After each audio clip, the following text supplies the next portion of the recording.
Hey guys, welcome back to the channel and a brand new video on Marvel Contest of Champions. In this video, which is kind of a follow-up video, if you watched my previous one a little while ago, about a month to 2 months ago, which was a King Groot up to rank 4 video.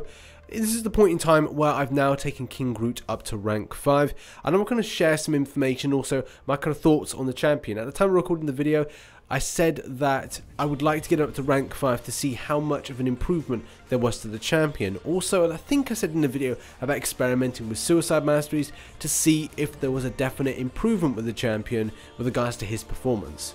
At the moment, I've got Unyielding Might up to level 85, which is still pretty cool with the champion. I think now signature stones for Cosmic are going to be redistributed elsewhere.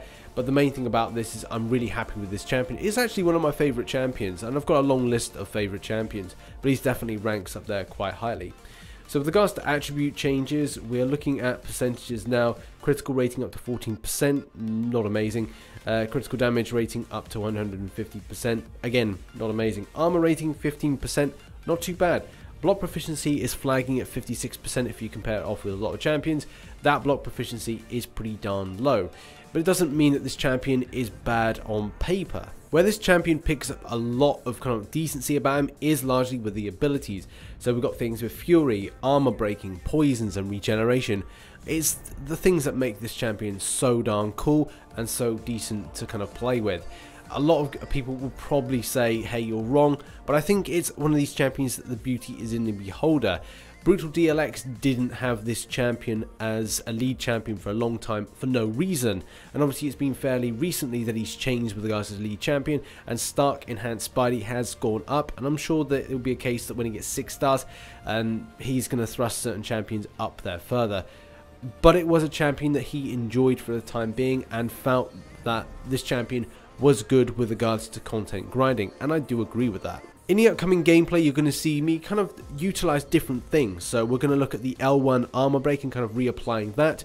The same thing can be applied with stuff with, you know, having a team that's kind of boosting attack rating in order to enhance the fury that we're going to see.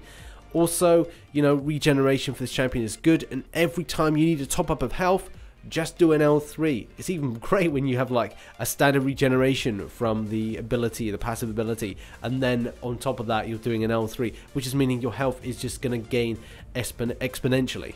Unyielding Might for me is at 2,300, but obviously, like I said, with regards to doing like an L3, you're looking at additional health regeneration, which is just so brilliant. You can top this guy up with health like you would top up on a phone, on a card for kind of like travel. It's just so cool. It's like just topping up your money each time with regards to keeping this champion alive.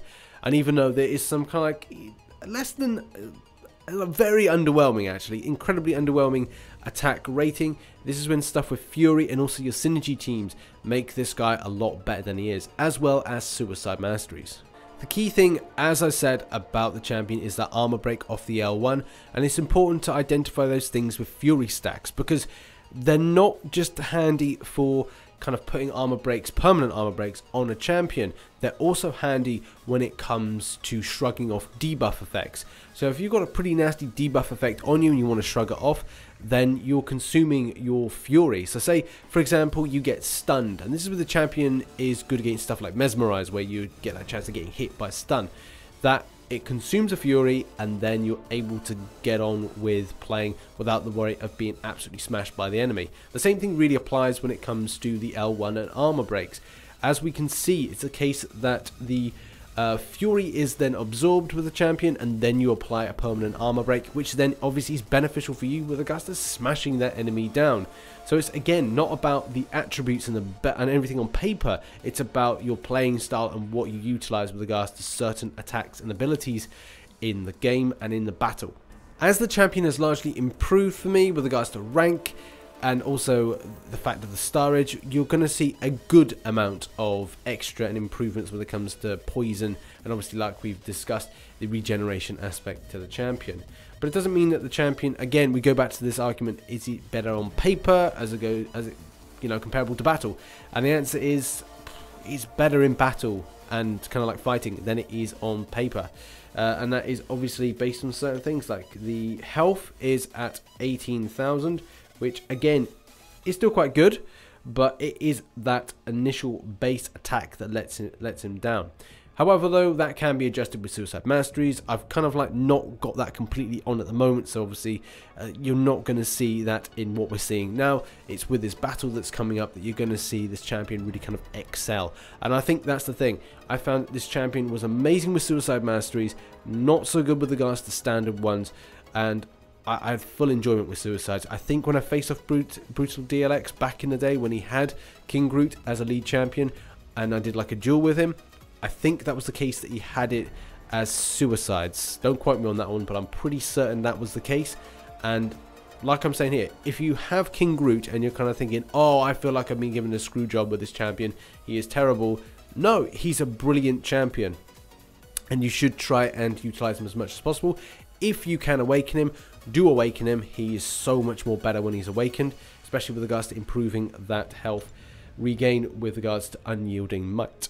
So without further ado, let me show you this pretty darn decent battle and the whole kind of aspect. We're going to be testing out things like armor break, we're going to be seeing the fury, we're going to be like absorbing things, but at the same time the key focus is regeneration. So you're going to see this in this video. Enjoy, and I'll come back to you in a moment.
So that was an enjoyable fight, and one thing that I will say is that when I did the previous video, I think it took like about 15 minutes to take down Winter Soldier, which is a long ass time.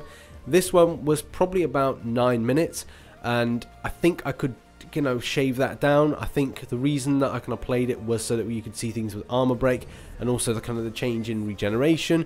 But obviously that's the thing, the champion is slightly weak with regards, it doesn't seem weak with armor, but it does feel like it. I think the block proficiency as well doesn't help out the champion, but I suppose if he was making more powerful, then he would be, you know, a bit too OP, as well as if they increased his base attack rating, then again that would be too OP.